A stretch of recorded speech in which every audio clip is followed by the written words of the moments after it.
Good evening and welcome back to another episode of The Longing, where today we are going to be continuing to read The Secret Garden by Frances Hodgson Burnett. And if we get to the end of a chapter at a good time in the episode, we are also going to reverse time, because we are starting to get a little bit low. If we don't, that's fine, we can leave it to another day. But for now, let's keep going. Perhaps it is, said the nurse, still looking at him with a mystified expression. But I must talk to Dr. Craven about it. How she stared at you, said Mary when she went away, as if she thought there must be something to find out. I won't have her finding out things, said Colin. No one must begin to find out yet. When Dr. Craven came that morning, he seemed puzzled also. He asked a number of questions, to Colin's annoyance. Great annoyance. You stay out in the garden a great deal, he suggested. Where do you go? Colin put on his favourite air of dignified indifference to opinion. I will not let anyone know where I go, he answered. I go to a place I like. Everyone has orders to keep out of the way. I won't be watched and stared at. You know that. You seem to be out all day, but I do not think it has done you harm. I do not think so. The nurse says that you eat much more than you have ever done before. Perhaps, said Colin, prompted by a sudden inspiration. Perhaps it is an unnatural appetite. I do not think so, as your food seems to agree with you, said Dr. Craven.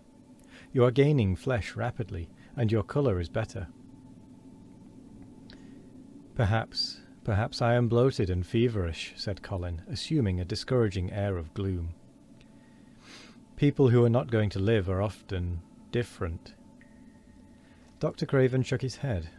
He was holding Colin's wrist, and he pushed up his sleeve and felt his arm. You are not feverish, he said thoughtfully, and such flesh as you have gained is healthy.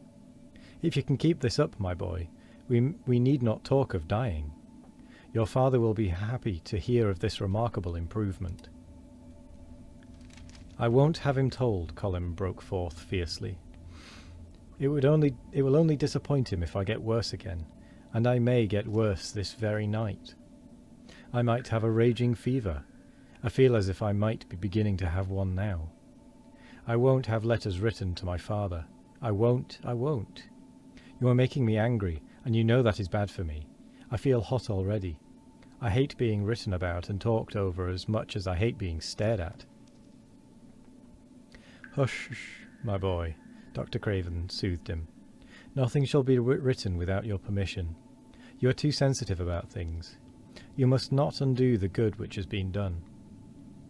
He said no more about writing to Mr. Craven, and when he saw the nurse he privately warned her that such a possibility must not be mentioned to the patient. The boy is extraordinarily better, he said. His advance seems almost abnormal. But of course he is doing now, of his own free will, what we could not make him do before. Still, he excites himself very easily, and nothing must be said to irritate him. Mary and Colin were much alarmed and talked together anxiously. From this time dated their plan of play acting. I may be obliged to have a tantrum, said Colin regretfully. I don't want to have one, and I'm not miserable enough now to work myself into a big one. Perhaps I couldn't have one at all. That lump doesn't come in my throat now, and I keep thinking of nice things instead of horrible ones. But if they talk about writing to my father, I shall have to do something.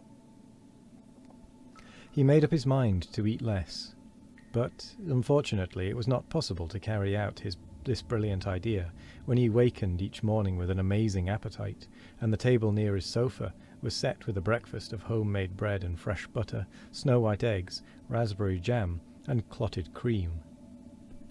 Mary always breakfasted with him, and when they found themselves at the table, particularly if there were delicate slices of sizzling ham, sending forth tempting odours from under a hot silver cover, they would look into each other's eyes in desperation. I think we shall have to eat it all this morning, Mary. Colin always ended by saying. We can send away some of the lunch and a great deal of the dinner. But they never found they could send away anything, and the highly polished condition of the empty plates returned to the pantry awakened much comment. I do wish, Colin would say also, I do wish the slices of ham were thicker, and one muffin each is not enough for anyone. It's enough for a person who is going to die, answered Mary, when first she heard this, but it's not enough for a person who is going to live. I sometimes feel as if I could eat 3, when those nice fresh heather and gorse smells from the moor come pouring in at the open window. The morning that Dickon, after they had been enjoying themselves in the garden for about 2 hours, went behind a big rose bush and brought forth 2 tin pails and revealed that one was full of rich new milk with cream on the top of it, and that the other held cottage-made currant buns folded in a clean blue and white napkin, buns so carefully tucked in that they were still hot. There was a riot of surprised joyfulness. What a wonderful thing for Mrs. Sorby to think of. What a kind, clever woman she must be. How good the buns were, and what delicious fresh milk. Magic is in her just as it is in Dickon, said Colin. It makes her think of ways to do things, nice things. She is a magic person. Tell her we are grateful, Dickon, extremely grateful. He was given to using rather grown-up phrases at times. He enjoyed them. He liked this so much that he improved upon it. Tell her she has been most bounteous, and our gratitude is extreme. And then, forgetting his grandeur, he fell to and stuffed himself with buns and drank milk out of the pail in copious draughts, in the manner of any hungry little boy who had been taking unusual exercise and breathing in moorland air, and whose breakfast was more than 2 hours behind him. This was the beginning of many agreeable incidents of the same kind. They actually awoke to the fact that, as Mrs. Sorby had 14 people to provide food for, she might not have enough to satisfy 2 extra appetites every day. So they asked her to let them send some of their shillings to buy things. Dickon made the stimulating discovery that in the wood in the park outside the garden where Mary had first found him, piping to the wild creatures, there was a deep little hollow where he could build a sort of tiny oven with stones and roast potatoes and eggs in it. Roasted eggs were a previously unknown luxury, and very hot potatoes with salt and fresh butter in them were fit for a woodland king, besides being deliciously satisfying. You could buy both potatoes and eggs and eat as many as you liked without feeling as if you were taking food out of the mouths of 14 people. Every beautiful morning the magic was worked by the mystic circle under the plum tree, which provided a canopy of thickening green leaves after its brief blossom time was ended. The ceremony Colin always took his walking exercise, and throughout the day he exercised his newly found power at intervals. Each day he grew stronger and could walk more steadily and cover more ground, and each day his belief in the magic grew stronger, as well it might. He tried one experiment after another, as he felt himself gaining strength, and it was Dickon who showed him the best things of all. Yesterday, he said, one morning after an absence, I went to Thwaite for mother, and near Blue Cow Inn, I seed Bob Howarth. He's the strongest chap on moor. He's a champion wrestler, and he can jump higher than any other chap and throw hammer farther. He's gone all the way to Scotland for sports some years. He's knowed me ever since I was a little un, and he's a friendly sort, and I asked him some questions. The gentry calls him a athlete, and I thought of thee, Mr. Colin, and I says, how did they make the muscles stick out that way, Bob? Did they do anything extra to make the cells so strong? And he says, well, yes, lad, I did. A strong man in a show that came to Thwaite once showed me how to exercise my arms and legs, and every muscle in my body. And I says, could a delicate chap make himself stronger with them, Bob? And he laughed and says, art thou the delicate chap? And I says, no, but I knows a young gentleman that's getting well of a long illness, and I wish I knowed some of them tricks to tell him about. I didn't say no names, and he didn't ask none.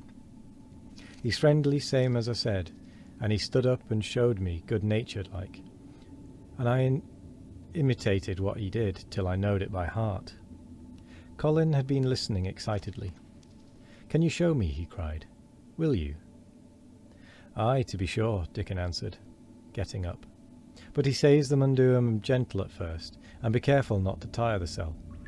Rest in between times, and take deep breaths, and don't overdo." "I'll be careful," said Colin. "Show me. Show me, Dickon. You are the most magic boy in the world." And with that, we come to the end of the episode, slightly over where I was intending, because that last page was actually just one giant paragraph. But anyway, that is the end of the episode, so thank you very much for joining me today. I hope you all have a wonderful morning, evening, afternoon or night. No matter what time of day it is, I hope you all have a wonderful one of it. And as always, we will be back tomorrow for more of The Longing. Goodbye.